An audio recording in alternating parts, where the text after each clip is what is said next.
તમારા દીકરાઓને સારા બનાવવા હોય તો દીકરામાં જે ખામીઓ છે એ ખામીઓ પણ એના મગજ ઉપરથી નીકળી જાય એવું વાતાવરણ તમારે ઊભું કરવું પડશે. એક સત્ય ઘટનાનો પ્રસંગ છે.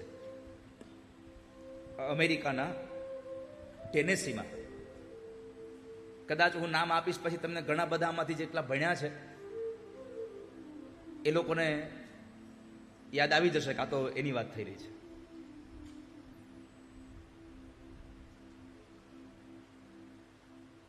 અમેરિકાના ટેનેસીમાં બહુ આછું એક જંગલ હતું ને જંગલમાં ઝૂંપડપટ્ટીમાં એક ગરીબ પરિવારમાં એક દીકરીનો જન્મ થાય છે.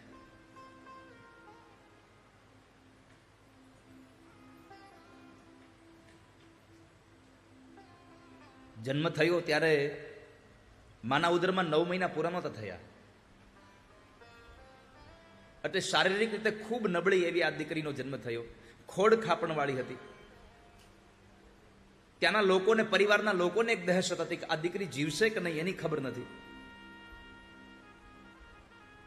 દીકરી જ્યારે 4 વર્ષની થઈ ત્યારે એને ન્યુમોનિયા થઈ ગયો. સત્ય ઘટનાનો પ્રસંગ છે વાલા ભક્તજનો. એક માં જો એને એપ્રિશિએટ કરે અને પોતાનું મન મક્કમ કરે તો સંસારમાં શું ન થાય. 5 વર્ષનો ધ્રુવ ભગવાનને મેળવવા જાય અને ભગવાન મળે, આપણને વિચાર આવે આવું થાય ખરું?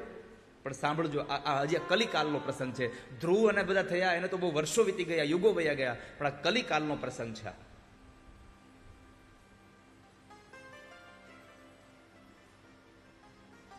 તો દીકરીને 4 વર્ષની ઉંમરે ન્યુમોનિયા થઈ ગયો, સ્કાર્લેટ ફીવર થઈ ગયો, કેટલી ગંભીર બીમારીઓ થઈ. દીકરી જીવે એવી કોઈને આમ આશા જ નથી. અને આ બરાબર આ બીમારીના લીધે દીકરીને એક રોગ લાગુ પડી ગયો. એનો જે ડાબો પગ હતો એમાં લકવો થઈ ગયો. પગ બરાબર કામ કરતો બંધ થઈ ગયો. પણ દીકરી નસીબદાર એ વાતની હતી કે એની માં બહુ સારી હતી. માં એની બહુ સેવા કરતી, માં એને ખૂબ સાચવતી. વાતે વાતે એને પ્રોત્સાહિત કર્યા પડે,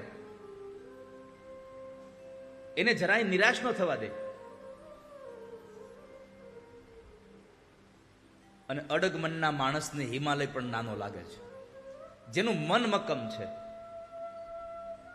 જેને મનથી નિર્ણય જ કર્યો છે, નક્કી કરી લીધું છે કે મારે આ કરવું છે, એ પોતાના વિચારો ઉપર, પોતાના સંકલ્પ ઉપર જે માણસ દ્રઢ રહે છે, મક્કમ રહે છે, એને પછી બહુ મુશ્કેલીઓ દૂર, એની મંજિલ દૂર નથી રહેતી. તો માં એને પ્રોત્સાહિત કર્યા કરે, વારે વારે એને ઉત્સાહિત કર્યા કરે અને નિરાશ ક્યારેય ન થવા દે. માં વારે વારે કહેતી, બેટા તું બહુ હોશિયાર છો, તારા એક પગમાં પાટો બાંધેલો હોવા છતાં તું જીવનમાં જે ધારીશ એ તું કરી શકીશ. તું જે ધારીશ એ કરી શકીશ. તું જરાય ચિંતા ન કરતી, પણ બસ 2 કામ તારે કરવા પડશે. એક, ભગવાનમાં અતૂટ શ્રદ્ધા અને તને તારો પોતાનો આત્મવિશ્વાસ. મને મેહુલભાઈ કહેતા હતા જ્યારે મને ઉતારે મળવા આવ્યા ત્યારે, કે આજે તમે જે વેદાંશી આપણને નૃત્યમાં ભગવાન કૃષ્ણના એ બાળપણની ઝાંખી કરાવી, એ નૃત્ય માટે કદાચ 4 વર્ષની ઉંમર થાય ત્યારે એને પ્રવેશ મળે.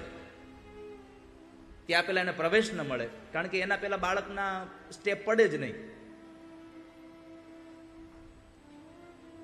મેહુલભાઈ જ્યારે એમનું એડમિશન કરાવવા ગયા ત્યારે એમને સામેના સ્તરે ના પાડી કે હજી આની ઉંમર નથી.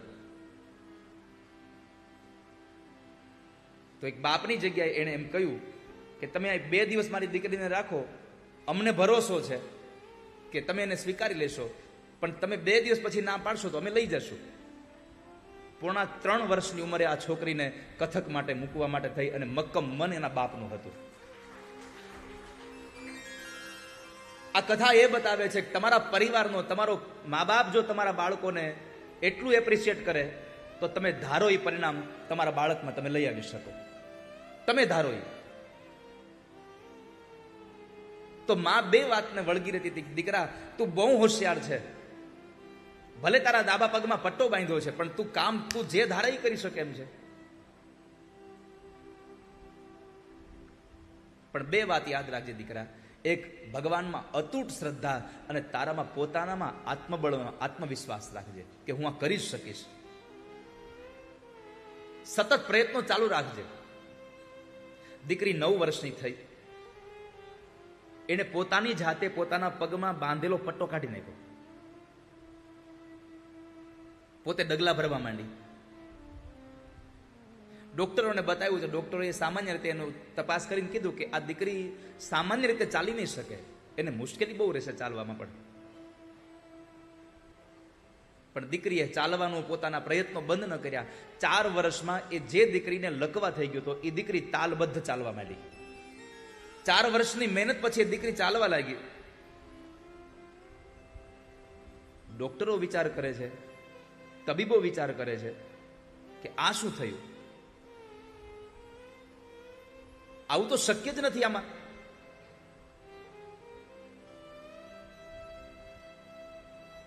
જ્યારે બરાબર ચાલતી થઈ ને તો પછી એને દોડવાનું ચાલુ કર્યું. એની માએ એને એપ્રિશિએટ કર્યું, બેટા તું આટલું સરસ ચાલતી થઈ, આટલું સરસ દોડે છે, તો તું દોડની હરીફાઈમાં ભાગ લે તો તું કદાચ વિજેતા બની શકે. હો, તો દીકરીએ જે સ્કૂલમાં ભણતી હતી 13 વર્ષની ઉંમરે એને દોડવાની હરીફાઈમાં સૌ પ્રથમ વખત ભાગ લીધો.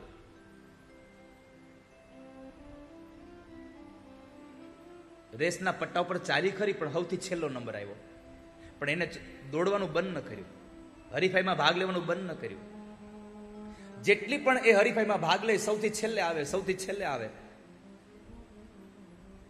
એના શિક્ષકોએ કીધું કે હવે તું આમાં છેલ્લે જ આવે છે, એટલે તું દોડી શકવાની છે નહીં, તો તું હવે હરીફાઈમાં ભાગ લેવાનું બંધ કરી દે. છતાં પણ એને ભાગ લેવાનું બંધ ન કર્યું. પોતે મક્કમ રહી. એક હરીફાઈમાં છેલ્લેથી બીજા ક્રમે આવી. તમારું મનોબળ ન તૂટે તો તમે શું કરી શકો? એક માં સારી હોય, એક બાપ સારો હોય અને એ તમને પુશઅપ કર્યા કરે તો તમે ક્યાં પહોંચો, એની આ સત્ય ઘટનાનો પ્રસંગ છે. સુનીતિએ પોતાના બાળકને કીધું કે બેટા ભગવાનને ભજવા કીધું છે, જંગલમાં જવાનું કીધું છે, ભગવાન મળે.